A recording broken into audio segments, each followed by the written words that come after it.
Gaza में cease fire को लेकर समझौते से इनकार करने के बाद हमास ने इजरायल को चेतावनी दी है। बेरूत में प्रेस कॉन्फ्रेंस के दौरान हमास ने साफ शब्दों में कह दिया, यदि गाजा में इजरायल हमला जारी रखेगा तो कोई युद्ध विराम नहीं होगा। हालांकि इससे पहले हमास ने अपना एक प्रतिनिधिमंडल काहिरा जरूर भेजा है, जिससे कि बातचीत का सिलसिला जारी रहे।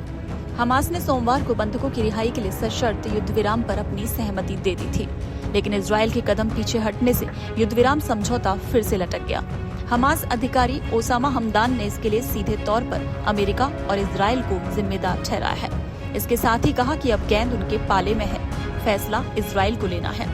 वहीं हमास के आरोपों के बाद अमेरिका ने अपनी प्रतिक्रिया दी है। उसने कहा कि हमास ने ही युद्ध विराम प्रस्ताव को स्वीकार नहीं किया। मंगलवार को काहिरा में CIA निदेशक विलियम बर्न्स की मौजूदगी में बंधकों की रिहाई और युद्ध विराम पर बातचीत फिर से शुरू हुई।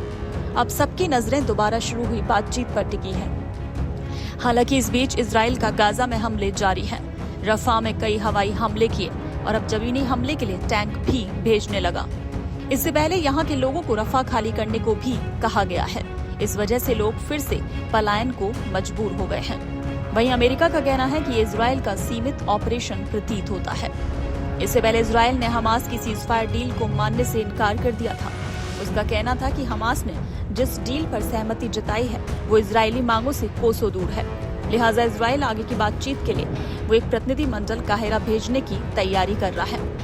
वहीं इधर कतर विदेश मंत्रालय भी सीज फायर को लेकर कोशिशें कर रहा है। उधर इजरायल के तेल अवीव शहर में फिर से सैकड़ों की तादाद में प्रधानमंत्री नेतन्याहू के खिलाफ लोग सड़कों पर उतरे। हाथों में बैनर पोस्टर लेकर सरकार के खिलाफ जमकर नारे लगाए। प्रदर्शनकारी लगातार गाजा में इजरायली बंधकों की रिहाई की मांग कर रहे हैं। ये लोग प्रधानमंत्री नेतन्याहू से आग्रह कर रहे हैं कि वो बंधकों की रिहाई के लिए हमास के साथ समझौता करें। अपनी मांग को लेकर कहीं लोग रोड जाम कर प्रदर्शन करते नजर आए तो कहीं सड़क पर लेटकर अपनी आवाज बुलंद की, इससे कि सरकार उनकी मांग को समझे। वहीं इजरायली अधिकारियों ने कहा कि उन्होंने डील इसलिए स्वीकार नहीं की क्योंकि इसका मसौदा उनकी तरफ से तैयार नहीं किया गया था। उधर हमास इजरायल पर शर्तें न मानने का आरोप लगा रहा है।